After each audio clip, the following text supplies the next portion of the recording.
Hola, ¿cómo les va, chicos? Tuve muy buenas referencias de los videos que les sirvieron para orientarse, así que, bueno, la idea ahora es compartir otro videíto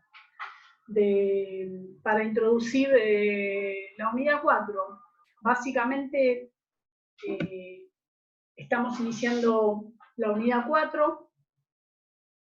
Los temas que vamos a traer. El nombre de la unidad 4 es aspectos transversales de la gestión educativa. Creo que en algún video anterior les comentaba que aspectos transversales son todos los aspectos que no formales, ¿no es cierto? Porque entonces ustedes me dirán, conforme a lo que vimos antes, tenemos la cosa cocinada ya, porque en la unidad 1 vimos la parte introductoria, vimos liderazgo, vimos estilos de gestión. En la unidad 2 ubicamos a la organización escolar dentro del grupo de organizaciones, la institución educativa con sus características específicas, aprendimos a mirarla desde distintas dimensiones, incorporamos la importancia de organizar el tiempo con la agenda como herramienta institucional, y en la unidad 3, que es la que pasó, vimos los procesos, ¿sí?, con la rueda de gestión, y los instrumentos con toda una serie de batería de cosas para gestionar la institución. Listo. Listo, no, listo es la parte formal de esa de gestión, pero la realidad, y muchos de ustedes gestionan, es que la institución educativa, donde trabajamos con personas y con chicos, está lleno de imprevistos. Entonces hay una unidad 4 en la materia, que la titulé aspectos transversales por no llamarla imprevistos, porque hay otro montón de aspectos a tener en cuenta que por ahí no se pueden listar de manera tan formal, ¿no es cierto? Acá en esta unidad vamos a ver, podemos ver otros temas, pero vamos a apuntalar el tema de la comunicación institucional. Todo lo comunicacional es muy importante para la gestión. Vamos a ver el tema de poder, conflicto, negociación y facilitación, y la participación institucional. Tenemos a disposición para leer en esta unidad material de Bernardo Blechmar. Ya les presenté el libro, es muy, muy interesante. Más allá de estos capítulos, yo lo recomiendo mucho porque tiene una mirada muy piola el autor. Y vamos a ver material de Acerbón y Harf, que siempre son muy pragmáticas, ¿no?, a la hora de presentarnos su biografía, porque fundamentan, pero también tienen mucha experiencia en el día a día. Este es entonces los temas de la unidad. En la clase que estoy introduciendo, que es la clase 7, conflicto, negociación y poder, es el trabajo práctico de esta clase. ¿Sí? Les recuerdo los temas de trabajo práctico para que en el desarrollo lo vayan teniendo presente, y también después para que puedan hacer las lecturas apuntalando acá. El trabajo práctico de esta clase 7 gira alrededor de estos temas, y estos son los aspectos que pide. Pide definir tensiones y polaridades institucionales, ¿sí?, la institución en estado de tensión. Pide explicar las herramientas para facilitar acuerdos. Ahí vamos a ver, introducir para que ustedes después la lectura les sea más fructífera. Pide identificar el origen de los conflictos, o sea, por qué se originan los conflictos, y reconocer dentro de los conflictos el papel del poder y las relaciones de fuerza. ¿Sí? Ahí en la introducción de esta clase hay un material muy breve que comento un poco este tema relacionándolo con un partido de fútbol, ¿no es cierto? Que todos vemos la misma jugada, a uno le parece penal, el otro parece que ni lo tocó, el otro le parece, o sea, como alrededor de una situación específica, cada uno ve que son cosas distintas y quiere convencer al otro de su punto de vista. Bueno, una síntesis deportiva, saben que mi título de base es de profe de educación física. Para introducir, está bueno que hagan esa lectura también para introducir antes del trabajo práctico este material. Y después también el trabajo práctico pide describir aspectos de la metacomunicación, que describe Blechner. Lo vamos a introducir acá, pero básicamente nos invita a ver en una conversación, en un intercambio, mucho más que la palabra, que es la mirada primera que se nos aparecería. En el capítulo 1 que hay que leer, la gestión como palabra, fíjate qué título, ¿no es cierto? La gestión como palabra. Blechner en este capítulo habla de varias cosas, quién y qué gestiona, habla del tema de la autoridad y el liderazgo. Él dice que es muy deseable que la autoridad se transforme en liderazgo cuando hablamos de gestión. Habla de las competencias que tiene que tener quien lidera, ¿no es cierto? Habla de competencias técnicas, saber y saber hacer, y habla de competencias genéricas que están más relacionadas, bueno, con aspectos transversales, con lo comunicacional, con la llegada y demás. Y bueno, básicamente un concepto muy interesante de él, en este capítulo por lo menos, dice que para la gestión, escuchar tiene que ser mucho más que oír. O sea, fíjense qué potente es todo este tema de la palabra en la gestión, nos propone este autor. ¿Sobre qué y desde dónde se gestiona? Bueno, con este gráfico él desarrolla este capítulo. Se gestiona desde las ideas, ¿sí? que es de alguna manera la matriz que uno tiene, bueno, ética, de valores, y en referencia a lo pedagógico, la matriz de aprendizaje, que tanto nosotros seguramente en otras materias han charlado. Se gestiona desde las emociones, desde el estado de ánimo, desde cómo se siente cada uno. Por eso es importante conocer los estados de ánimo en los momentos para a veces actuar. Y se gestiona desde las prácticas, ¿sí? Las prácticas en la parte concreta, la metodología, las herramientas, lo que vos utilizás concretamente para gestionar. Pero fíjense que para Blechmar se gestiona desde esta tríada, ¿no es cierto?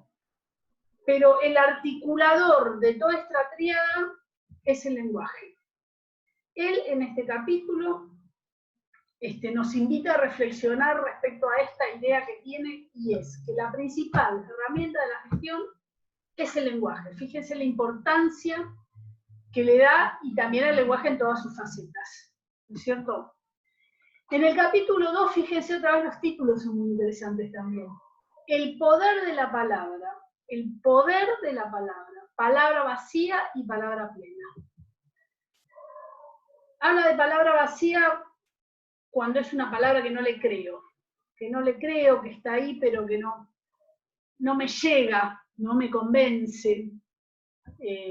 Vieron que ahora que hay tanto video, tanta comunicación webinar y hay muchos interlocutores que tienen como un accionar muy actuado ante la cámara, el discurso, todo muy perfectito, y uno por ahí está buenísimo el contenido que dan, pero uno no le cree mucho, porque genera como un distanciamiento. O sea, básicamente, él nos indica que en la gestión hay palabras vacías, que son formales, y hay palabras plenas.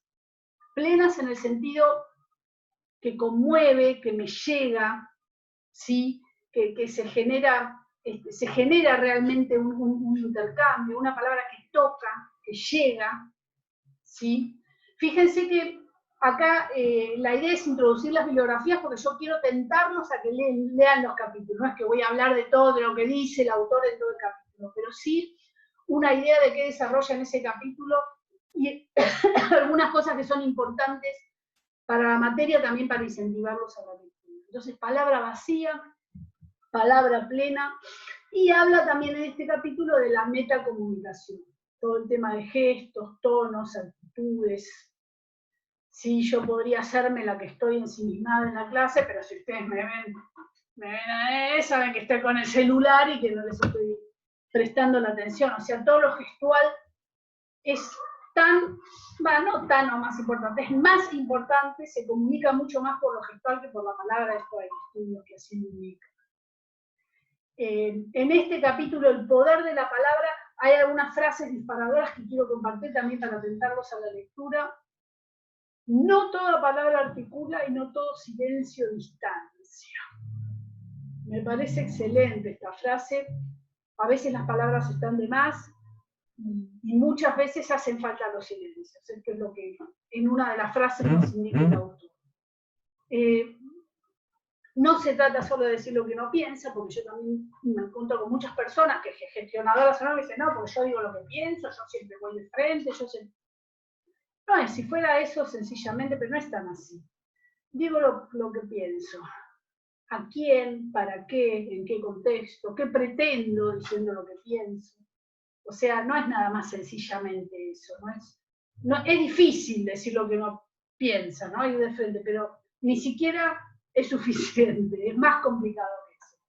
Y también en otra de las frases el autor nos dice que es muy importante para quien gestiona conocer lo fuerte y lo débil respecto a la comunicación. O sea, si soy bueno o malo comunicando, cuál es mi mejor manera de comunicar, cómo llego más a la gente o cómo no, es muy importante para saber cómo comunicar cuando estoy gestionando. ¿Sí? Estos son los temas de este capítulo, que, bueno, todos son muy interesantes. En el capítulo 6 habla sobre tensiones estructurales de la organización. Tensiones. La organización está en constante tensión por todo esto que dijimos de los espacios de poder, de que cada uno quiere convencer al otro. Entonces, en este capítulo, él inicia el capítulo comentando que, bueno, que es verdad, todavía dura una moda de management, de marketing educativo, que nos quería convencer de que lo que vos querés podés, que es cuestión de actitud, que en realidad también nos dice el autor, y yo agrego también que va más allá de esta moda del management educativo. En realidad hay un sistema de mercado que maneja el mundo, hay una forma de manejarse en el mundo que quiere convencernos a todos de que todo querer es poder, ¿viste? Que es cuestión de proponértelo, que si te lo propones lo lograrás. Y entonces él pone en duda esto, sobre todo en la gestión, porque a ver si nos creemos con que quererlo y tener buena onda y decir, palmear el hombro, vamos, vamos, es suficiente. Y el autor nos dice que es necesario, vos tenés que querer hacer algo para poder hacerlo, pero es necesario, pero ni siquiera estás empezando con eso. No alcanza con la expresión de deseo, con querer hacerlo. Entonces, por eso el autor en este capítulo habla de ocultamiento, ¿no es cierto? Que incluso habla de bibliografía, de material, de investigaciones, de gestión que tienen este perfil más marketinero, habla de que ocultan, hay un ocultamiento de la verdadera complejidad de gestionar, ¿no es cierto? En esta línea de es cuestión de querer, es cuestión de actitud, todo eso es cuestión, pero no es nada más eso. Él nos indica que estos perfiles hacen un ocultamiento de la verdadera complejidad, del verdadero trabajo y de lo complicado que es realmente gestionar, ¿no es cierto? Y nos hace poner atención en eso, no es tan sencillo. Parte de la complejidad de gestionar instituciones son las tensiones que están constantemente funcionando en una institución. Él se explaya en este capítulo estas tensiones, en la leída, pero básicamente es muy, muy interesante el concepto que él desarrolla del ocultamiento de la verdad, ¿no es cierto? Como que el mundo te quiere convencer que querer es poder, porque es una manera también de que el contexto que debe hacerse responsable, llámese Estado, ¿sí? Llámese contexto laboral, no sea responsable. Sos responsable vos si te sale mal. ¿Entendés? Querer es poder. Vos querés, si no podés, vos tenés la culpa. No tiene la culpa el contexto, que no pudiste educarte, que no tenés los medios necesarios, no, vos tenés la culpa. Porque querer es poder, ¿cómo no vas a poder? Este es un poco lo que nos ayuda a reflexionar el autor en este capítulo. Es muy interesante. Por otro lado, sin ser tan extrema, yo desde la cátedra, la mirada de la cátedra siempre es que obviamente que es condición necesaria querer, si vos no querés hacer algo, no deseás hacerlo, no lo es el primer paso, pero no alcanza. Ojalá, miren chicos, ojalá, como decía Fito Páez, vengo a ofrecer mi corazón, ojalá fuera suficiente, pero no es suficiente. No, con el corazón, con la no alcanza. Así que bueno, un poco nos hace reflexionar el autor. No me acordaba que había puesto esta filmina, queda un poco desenganchada, pero tiene que ver con lo que les comentaba recién. Yo para ejemplificar esto que a veces las ganas, la energía, la potencia no alcanza, siempre doy el ejemplo del éxodo, creo que todos conocemos de qué se trata. El éxodo bueno, de todo un pueblo cuando era perseguido, esclavizado en Egipto, en busca de la tierra prometida, que era la promesa que Dios le había hecho a ese pueblo. Fíjense que evidentemente ese pueblo está movido por la fe, por la creencia, por el líder que era Moisés, que los iba a llevar y concretamente los llevó hacia la tierra prometida. Y podríamos decir, ves, querer es poder, la fe no aguantar. Y bueno, toda esta gente estuvo movida por la fe. Estamos hablando de cientos de miles de personas que se movilizaron. Entonces, ustedes me podrán decir, bueno, mira, ahí aparece un contexto que la fe marca que, bueno, miren una cosa. Este es el organigrama de cómo se organizó el éxodo. Hay todo un estudio administrativo, ustedes saben que lo mío es la gestión. Bueno, ahí está la fuente, ¿sí? El éxodo evidentemente necesitó el motivo, la fe, la necesidad de buscar la tierra prometida, pero concretamente acá tenés un líder, que fue Moisés, ¿no es cierto?, que es el que guió, el que marcó la línea. Tiene dos líneas de staff, si lo vamos a manera organizativa, que es un consejo de organización y un gerente de staff, de alguna manera, que este gerente de staff trabaja en la distribución del trabajo de los distintos grupos, la planeación de la protección, la seguridad, porque se trasladaron por el desierto, y las relaciones tribales, en este sentido, entre las tribus, es como si fuera un ministro del interior, o sea, cómo los distintos grupos representados se dirigían o se manejaban al líder Moisés. Esto de la parte de staff, digamos, la parte política, ¿sí?, y la parte organizativa. El líder Moisés bajaba línea específicamente al líder asistente, que fue el que ejecutó, el que organizó la ejecución, la logística, digamos, del éxodo, que fue Aarón, que básicamente, fíjense que es sencillo, igual hay todo un estudio, es muy, muy interesante esto, fíjense cómo se organizó el éxodo entonces. Había dirigentes de 1000, debajo de los dirigentes de 1000 cada uno tenía dirigentes, o sea, 10 evidentemente dirigentes de 100, cada dirigente de 100 tenía 2 dirigentes de 50 y cada dirigente de 50 tenía como subgrupos dirigentes de 10. Podríamos hablar un montón de esto, pero básicamente lo que les quiero decir es que fíjense como un hecho claramente de fe, un hecho claramente subjetivo, emotivo, puede ser el motivo de querer hacer algo, pero si vos no lo organizás, estamos hablando del éxodo. La fe, bueno, en montaña sí, es el puntapié inicial, pero si vos no organizás esa fe, no, tampoco vas a avanzar a ningún lado. Un ejemplo concreto de que no alcanza a veces las ganas, la intención o tener toda la idea y las ganas de hacerlo, ¿sí? Vamos a ver un poquito el capítulo 10 de Blechmark, conflicto, negociación y facilitación. Estos son temas específicos del trabajo práctico.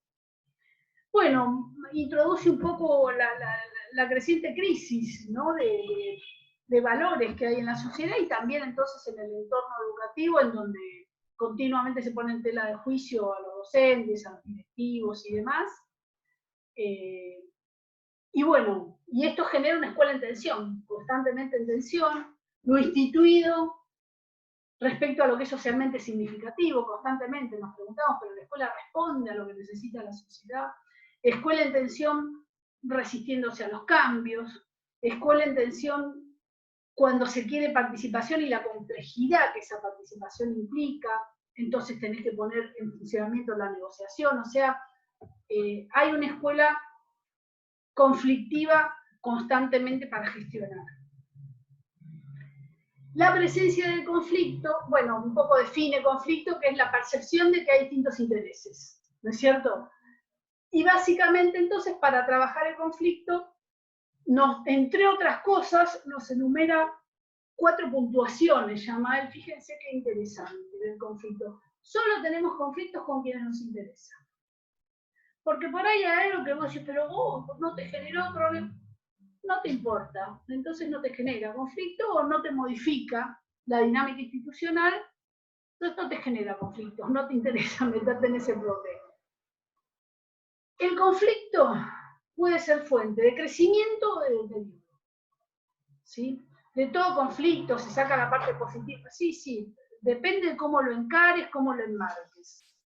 Una palabra puede ser la solución, en el momento justo, con el tono adecuado, en el contexto indicado, o una palabra puede ser el acabose, maldicha por la persona que no corresponde, o sea, el conflicto puede transitar un camino u otro conforme a la manera de que se maneje quien abarca ese conflicto. Ojo, ¿eh?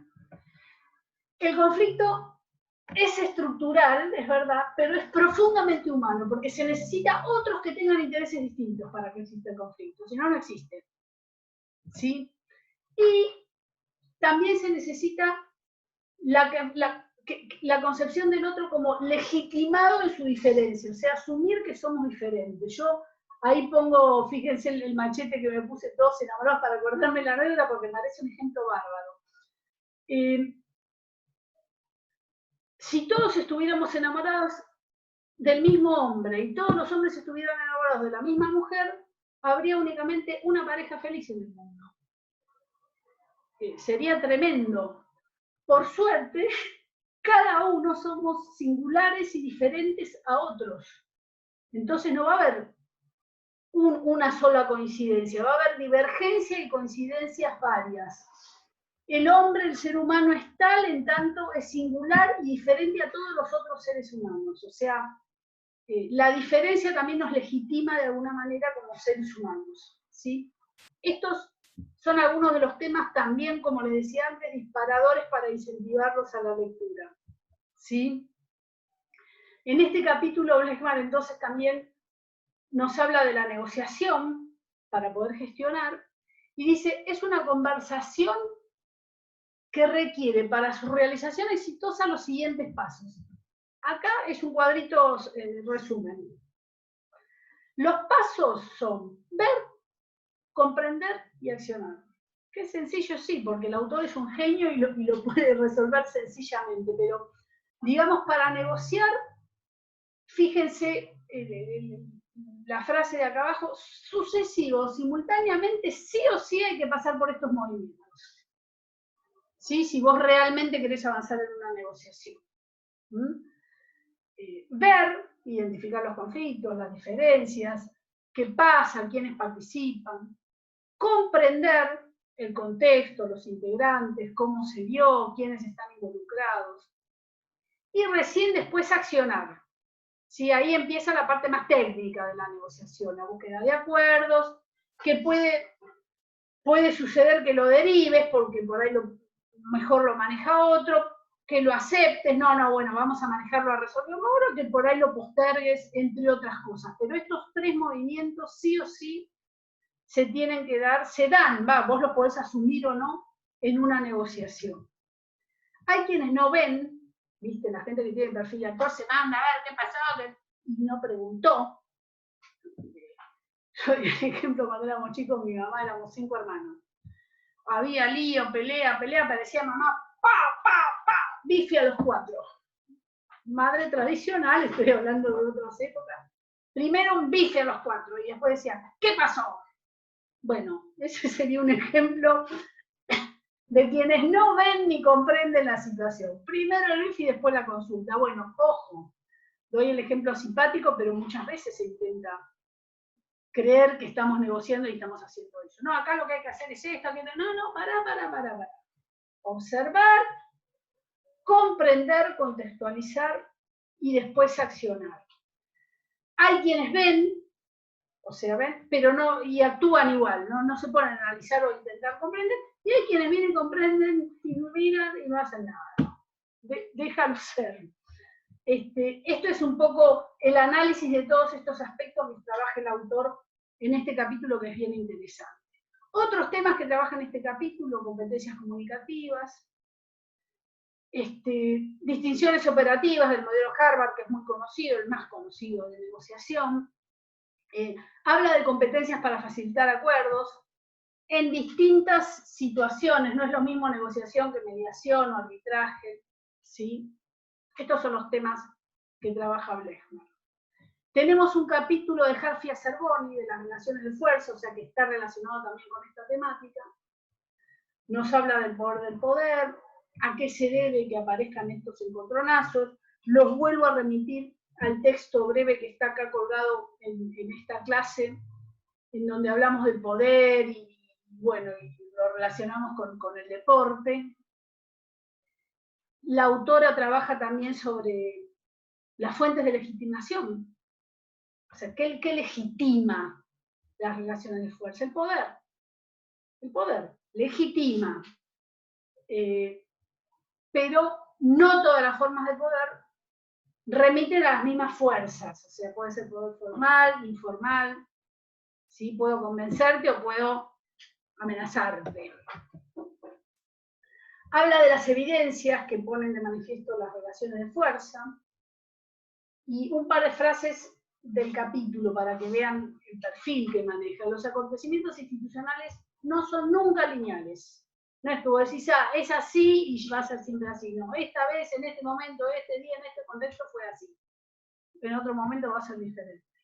Y nos alerta a quienes gestionamos que muchas veces se apela a la intuición, porque vos no tenés tiempo de hacer todos estos análisis que propone Blechner, y entonces apelás a la intuición, no siempre tenés tiempo para implementar esos saberes académicos. Pero es muy importante tenerlos claros, porque una vez que los tenés adentro, bueno, tu accionar se ve influenciado, no manejarse siempre nada más por la intuición.